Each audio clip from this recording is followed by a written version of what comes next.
Hare Krishna, everyone. Hare Krishna.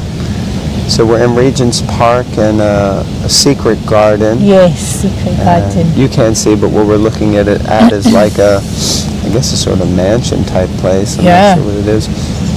And then behind is a fountain, and it's a beautiful garden, and it's very peaceful early in the morning. And it's a little chilly, as you can see, but beautiful, fresh.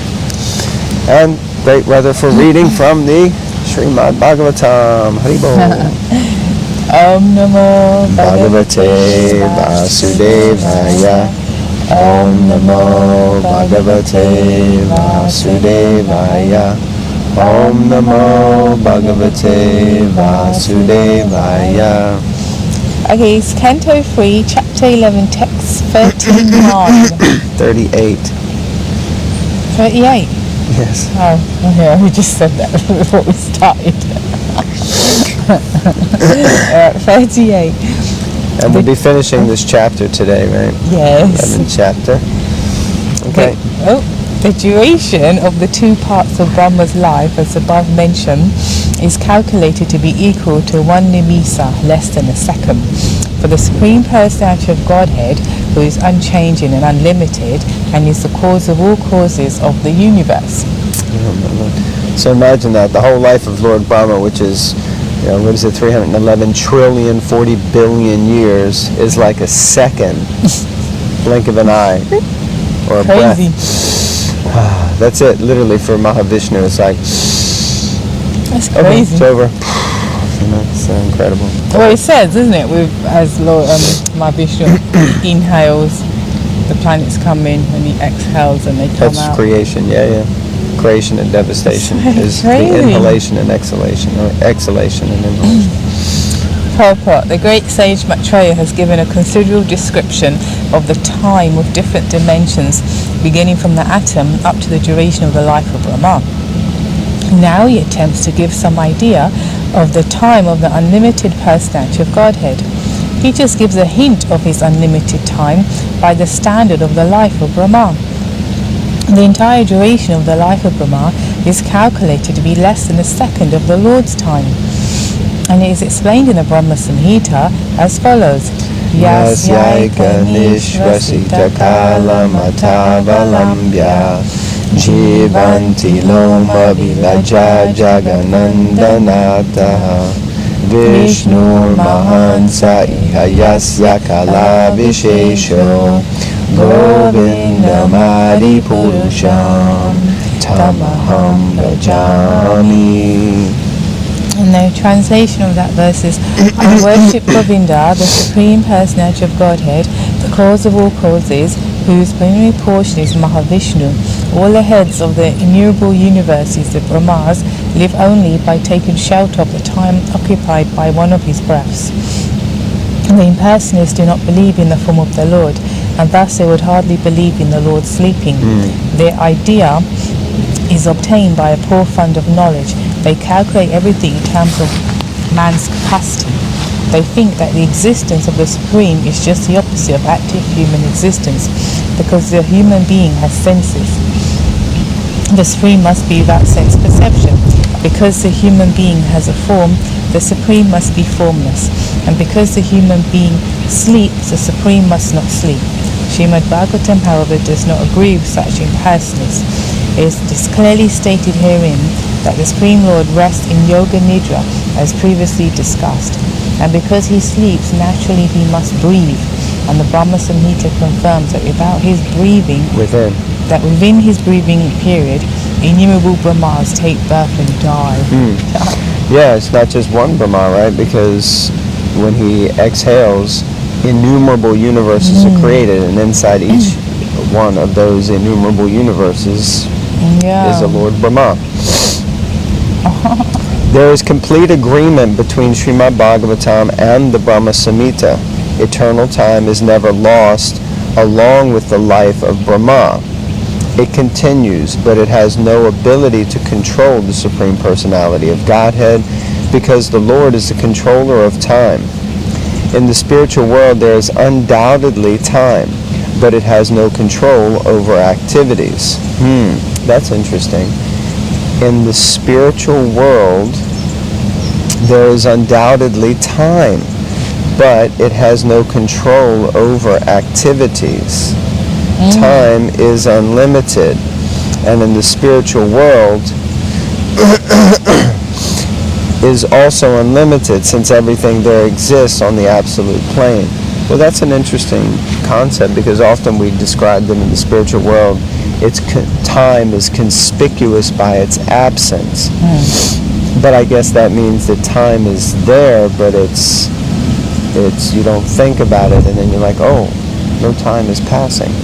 So it seems time, kala, is eternal time, so that means it's eternally there. But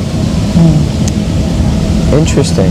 Yeah, because there's still the experience of a new day the next day, or when tomorrow, or when, like that kind of thing. Or time is passing. The Astakaliya Leela of Krishna means there's, his early morning time is, morning, and then afternoon activities, and late afternoon activities, evening activities. This divided into 8. The day is divided into 8 segments according to time. But it has no power or control over activities. Interesting concept. Okay, next, 39. Verse 39. Eternal time is certainly the controller of different dimensions, from that of the atom up to the super divisions of the duration of Brahma's life. But nevertheless, it is controlled by the Supreme. Time can control only those who are body conscious, even up to the Satyaloka, or the other higher planets of the universe. That's interesting. Time can control only those who are body conscious. It's so true, even on a maybe simple example, as people get older, like I think of Hollywood people and that, then you try to stop time, they get Botox and plastic surgery and this and that, because it is all about the image and the body, and they try to freeze it, literally.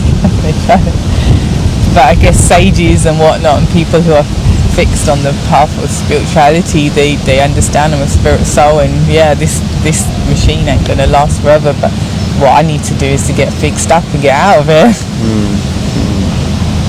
Yeah, it's interesting about controlling but still having an effect. So time will certainly still have an effect on us, but it won't control us, the spirit soul, because if we're functioning in knowledge, right, then we're just not affected. We're like, the body's getting old, but I'm still an ever youthful spiritual being. So like that, I guess, kind of thing. Right?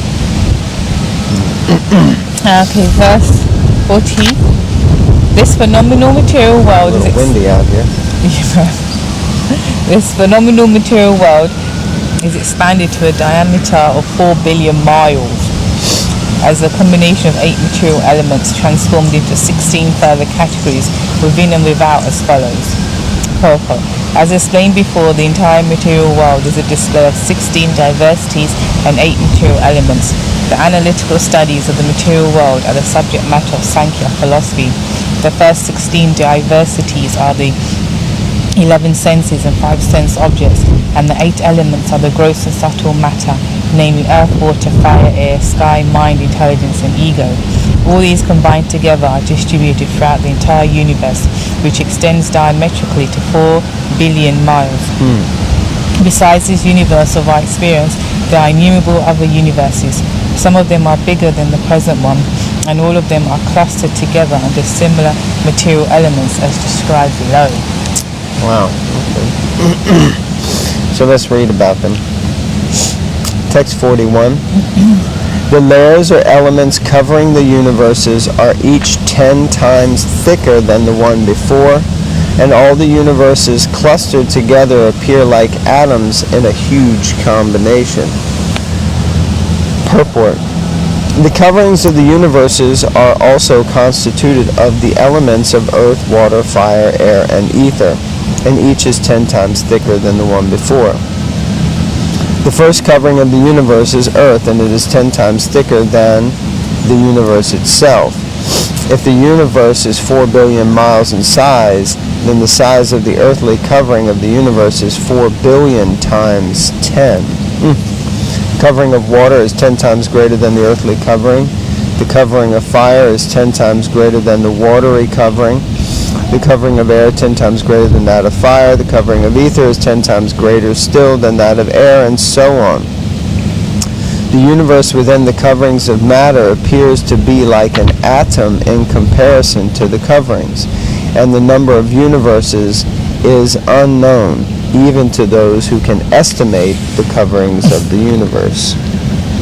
So it's quite hard to grasp. Actually, I was hearing this in Krishna Dharma Puru's narration of Brilliant as the Sun, and he was describing that it's hard for us to really fathom this, and I can't really offer much explanation. It's just impossible. Text 42. The Supreme Personality of Godhead, Sri Krishna, is therefore said to be the original cause of all causes.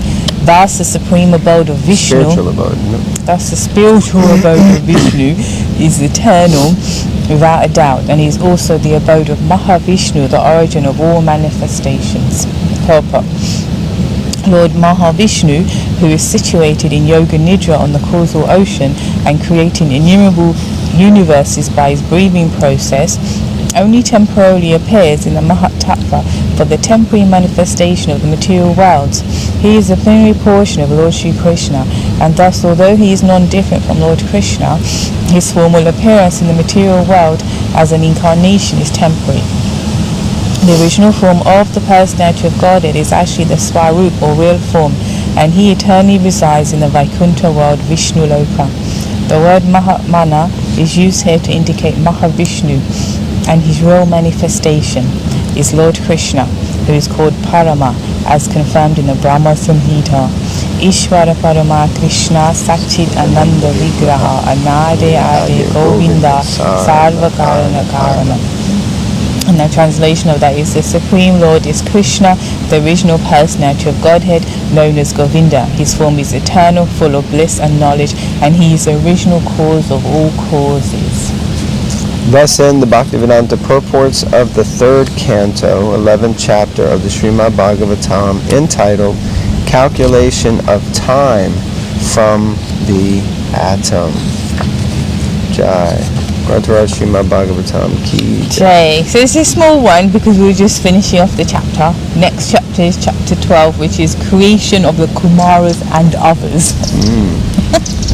Yeah, so anyway, we continue to dive deeply into the Srimad Bhagavatam, and please, if anyone's interested in acquiring a set of Srimad Bhagavatams to follow along or read in your own time, then please get in touch with us. Hare Krishna. Hare Krishna. Grantaraj Srimad Bhagavatam Ki Jai.